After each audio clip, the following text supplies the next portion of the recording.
Hello and welcome to another video on the chart calculations from the Astrology Practice website. In this video, I'm going to look at a very simple method from Vettius Valens. So this is something I call the 3740 lunar day rule. So in the first book of the anthology, section 14, Valens describes a rule for judging how fortunate somebody's life is going to be based on the position of the moon 3 days, 7 days, and 40 days after their birth. I added a quote of the passage from Valens here.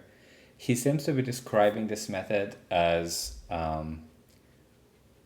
he's describing this method in one way. He's giving an alternative, but he's also talking about, looking at the position of the moon 3 days, 7 days, and 40 days later after somebody's birth. So I split this calculation into three possible methods. The symbolic one that Valens seems to be using in the book, which is just looking at the position of the moon 30 degrees away from its position at birth, 90 degrees away from its position at birth, and 180 degrees away from its position at birth. That is what Valens seems to be doing. I also added another one for exact dates, because in 3 days the moon is not going to only move for 30 degrees. It moves about 12 and a half degrees every day. So, after 3 days you'll be 36, 37 and a half degrees away from its starting position at birth. After 7 days you'll be more than 90 degrees away, and so on. Well, you'll be roughly 90 degrees away. And 40 days later, that one is an interesting one, because if you do want to look at the opposition, you can just look at the moon roughly 2 weeks after birth. I'm not too sure why we look at it 40 days after.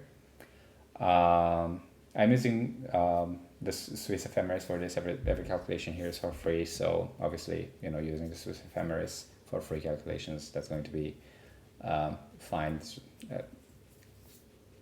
So we're looking at the position of the moon calculated with the Swiss ephemeris after 40 days.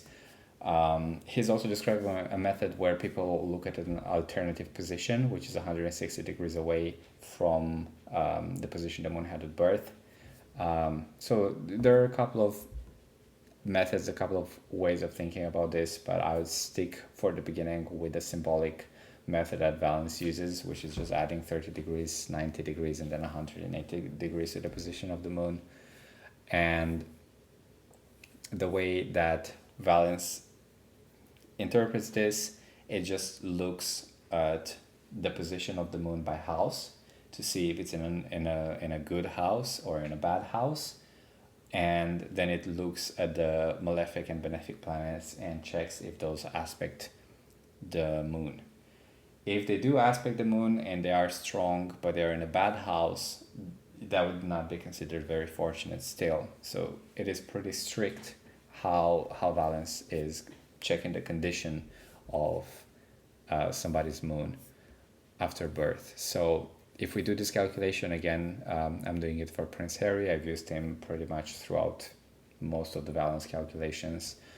If we look at his interpretation, 3 days after birth, or actually 30 degrees away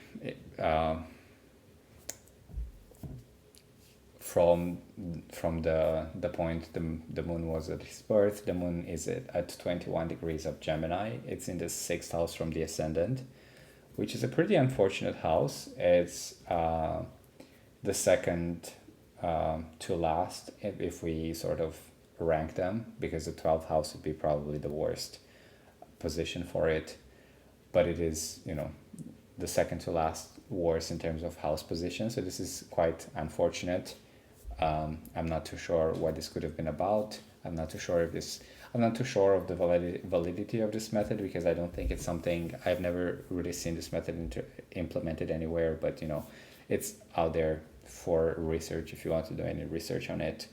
And I've added it as well for myself, if I'm ever going to decide to do any serious research on it and check what this method exactly can tell you. But regardless, just considering it for what it is, for Prince Harry's chart, 3 days after birth or 30 degrees later, the moon is in Gemini in the sixth whole sign house. Venus beholds the moon by trine from the 10th house, which is a very powerful position. But obviously, Venus is not the benefic of sect, but is in a very powerful house and in a very powerful position. So even though the moon is in the sixth, there's a lot of help. Maybe, the moon being in the sixth has something to do with being born in a life where you need to be of service to others, right? And then the benefic testimony from Venus in the 10th house in Libra, in its domicile, very powerful Venus and very prominent in the 10th whole sign house. That shows how much support Harry probably had. There is also some malefic testimony. Mars is opposing it from the 12th house, which is the most unfortunate house. I think Vettius Valens tends to consider malefic planets. This is an out of sect malefic, so it should be the most difficult planet for Prince Harry in a day chart, right? And it is in the 12th house. And if it is in the 12th house, Vettius Valens would consider it even that much more difficult. So there is also a very high difficulty.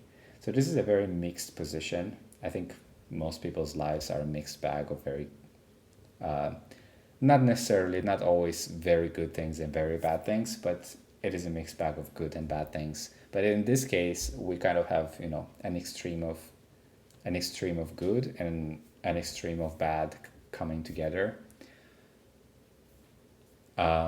We also look at the planet that is ruling the moon. This is how sort of Valens is considering planets in general and their condition, right? They look at their position from the ascendant. Are they in a strong house? They look at malefics, they look at benefics. Valens is looking at malefics, at benefics, and also at the planet that is ruling that specific planet that we're looking at. Is it making an aspect with the planet that is ruling it, or is it not? If it is not making an aspect with it, it cannot support it, and having the support of the ruling planet is very important, and it's very useful for a smoother, more quote-unquote fortunate life. Otherwise, we have more difficulty. So, the condition section here, overall, it is quite fortunate because of the really good support from the benefic. And there's also malefic support. There's also some interference from a malefic, but it's not maybe as powerful because it's in the 12th house. It's not in a very operative place. It's still sort of hidden, but it is nonetheless malefic. And then for the 7th house, pretty much the same idea. So the position, benefic testimony, malefic testimony, the ruler, and then the condition. So this, for the 7th day, it is in Leo, is in the 8th house. The 8th house and the 7th house, they usually show some involvement with relationships, some focus on relationships. The 7th house, maybe the later part of life, shows some focus on relationships. And lastly, the 40th day, the moon being Scorpio in the 11th house. This is finally a more fortunate, a better house. Its ruler is in the 12th, which is inoperative, weakened, and difficult. But it is witnessed by Jupiter, which is again quite good, and co-present with Saturn, which is in the 11th as well, which again usually means in a day chart surmountable difficulties. So it is pretty much the same reasoning applied 3 times for the 3rd, 7th, and 40th day, and you should sort of average things out and figure out how somebody's life progresses. It seems to start as very supported but very mixed, with some very difficult and some very positive things. Then it is in a more mixed, I would say predominantly more difficult position.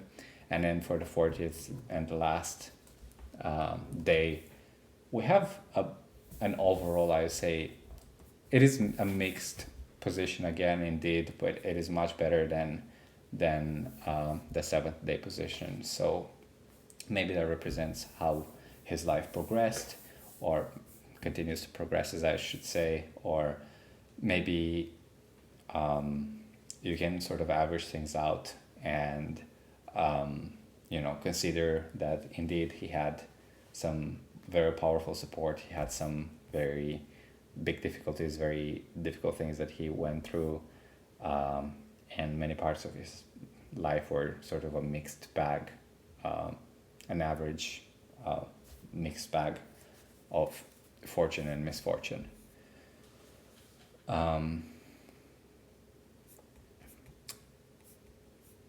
If you want to look at exact moon dates, again, this is a modern idea. It's just my idea of including it. You get exactly the same idea. So again, we have the moon in Gemini, then in Leo, and then in Scorpio. For him, this doesn't change. Sometimes, depending on the position of the moon, it can change, because we're moving away from the fixed 30-degree, 90-degree, 180-degree rule, symbolic rule from Valens. We're moving to exact lunar days. So the symbolic method from Valens is pretty good, and for most charts it would work fine. You may want to look at exact moon dates, because we can calculate them. A lot of the work of Valens, actually, if you read the Anthology, you will see that there are a lot of methods and techniques for approximating things, because they didn't have the luxury of using computers to calculate planetary positions at any time you can imagine. We do have the luxury, so you may want to look at exact moon dates. And if you want to see, the alternative method with the 160-degree, this is sort of its own thing. But we, again, have a Scorpio position 160 degrees later. So for Harry's chart, you can see that these three methods are quite consistent. Sometimes they do change. My chart personally, for example, it does change between the symbolic and the exact moon dates. And it has slightly different interpretations and different nuances to it. This is pretty much it, and everything I wanted to say. So again, the disclaimer at the end, I put it there to remind you that a single chart calculation and a single method for interpreting your chart is never enough to make a definite statement about it, and the position of a planet is modified in many different ways. I wouldn't rely solely on it, solely on one method. So like the 3-7-40 rule, if you do find that it works quite well for your life and it describes how things have been going quite well, I still not solely rely on this method for making any decisions or any definite statement about your life. Things are very complicated with many variables and many moving parts in astrology, and we need to consider everything in detail. This is pretty much it for this method, and thank you for watching.